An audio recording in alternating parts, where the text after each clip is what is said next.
Yung tip-off natin brought to you by Honda, the official motorcycle of the PBA. First, I want to ask you, Coach RG, about etong NLEX Road Warriors as they start off with the first two. Usually, inaasahan na itong tropang Giga. Well, that's what we've seen this conference. Sa mga panalo nila, talagang high-octane offense and our Pagoy right in the middle of it. I remember we had a show na parang primer in preparation for the season. Bago pa ito mag-Philippine Cup, Coach RG, as Oliver finally gets his bucket there. TNT talaga, it's part of their system. Yes, and you look at their numbers against Rain or Shine. They had a total of 32 attempts from deep. Defense ng Rain or Shine had difficulty locating paski sila. Montalvo was actually able to score. Ano siya, he was also a willing passer and he was deferring to his teammates na mainit sa laban na yun. We've seen a lot of players na parang ganyan, Coach, nakadiscover ng niche or slash specialty role or specialized role here in the PBA. 9-7 tayo, NLEX on top. Oliver wants to change it, pero hindi pa pumapasok yung mga tres nila. Oliver down the lane with a tomahawk. Somebody takes a shot. Earl Clark was the one who challenged the attempt from the three-point area. Nagmintes, but the other four guys must be there to collar the defensive rebound. But totally different skill set. We know that Matt Ganuelas is more of a defensive specialist. Si Brandon pwedeng maging secondary defender. So yun ang mga bagay-bagay, the elements that can make them a much better defensive unit. Pero nagkasagutan kanina, tres kanina si Alas. Here's a man who can change that. Oliver, extra pass. Montalvo from the corner. Wala pa rin. They're 1 of 6 right now from three-point range. Pogoy, however, will not miss that midi. You know TNT is gonna keep shooting kahit na nagmimintis yan. Tama yan.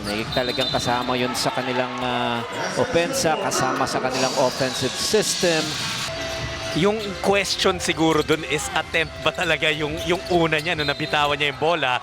Yan attempt as Earl Clark finishes through the foul. They're playing with an all-Filipino complement and Jason Castro trying to attack the defense of Earl Clark, which was spoiled, and the white shirts have the numbers at this point. Trollano with a smart move. Here's Trollano again. Sidestepping, using the glass to score. Defense first gen, more than offense. Montalvo is 0 for 4 in this game so far. Alas will connect from deep. 26-15 is the score after one. NLEX Road Warriors ahead. Yung focus ni Calvin Oftana, who probably knows... Oh, Oliver again! Punishes the rim. At yung mentality niya, stop Trollano, you stop NLEX, Coach. Tama yun. At, pero more than really, kumbaga, it is not just Trollano who's really causing this huge advantage by TNT. Nandyan din yung three-point shooting ni Alas, pati yung offensive performance ni Earl Clark. A chance for him to take over, pati na rin si Poy Eram, like you said. Ang dali na ng mga rebounds. But the momentum now has shifted to the side of TNT. Again, they go inside. Again, they scored. Mukhang pinipilit niya na, but how can you argue 15 first quarter points and how can you argue against lobbing it up when Oliver is there underneath? There was a game he had 6 dunks. Clark with an acrobatic display of his own. They have to be stronger, especially in the interior department. That is where TNT is making a lot of baskets. Look at that once again. 1 out of 17. And the only reason bakit pa ulit-ulit kami ni Coach RG is because TNT really relies on that three-pointer. Reversal of roles na nakikita natin dito. Usually it is TNT who shoots at a very high clip. Oliver leading the break. Pogoy, susubok na naman. And he banks that one in. Kumbaga, part of the trade that dealt him to TNT. He's gonna get better. He will slowly emerge as an integral part dito sa system ni Coach Chot. And ngayon, nahuhulog na yung mga tres netong TNT. So we get these clarifications. At yun din po yung sineshare namin sa inyo whenever we're covering games. Tama si Coach RG, nagtutulungan niya mga referees. Because of that confidence generated by a lot of inside incursions, time will come that they will start getting comfortable taking their shots from the outside. TNT naman ngayon, they are playing defense but they could not stop that floater from Nieto. Nieto working against the import in Cam Oliver. Rosales. Good line on that three. Thank you so much, Apple. Ito ngayon ng TNT. That's dunk number 5 for Cam Oliver in this game. One more free throw, a total of 22. So, hindi ka pa pwede mag-complain. Pogoy missing that one. Oliver with the board. Nice little push by Aram. And it's NLEX who will head back to their dugout with a 4-point lead, doing just enough to fend off TNT's comeback in the seconds. But unfortunately, they dropped to Phoenix 111 to 97. And against Magnolia, identical output, 111-97. So eto na, third quarter of the Honda PBA Commissioner's Cup, brought to you by Honda, the official motorcycle of the PBA.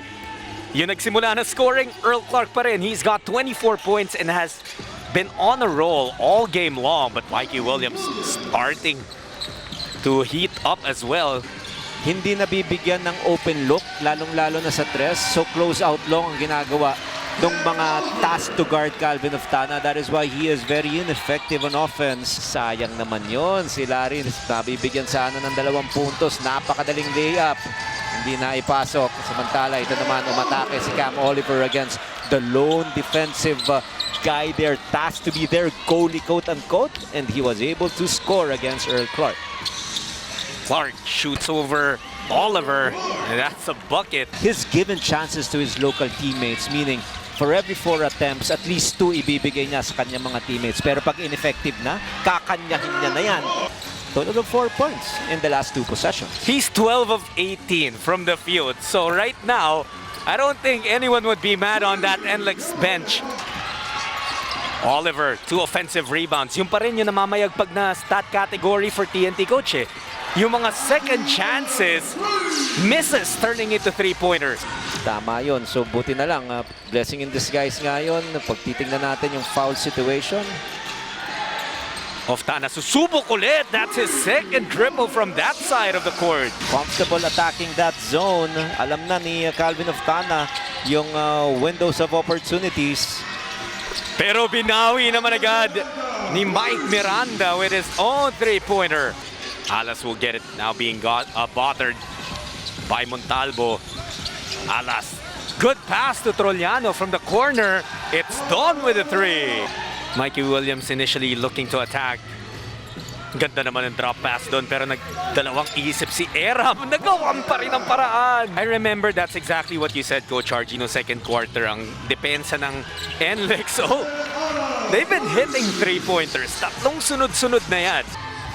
Nice to see her watch PBA games again. Oliver down the middle. Good pass for Aram. At usually nandun lang talaga sila.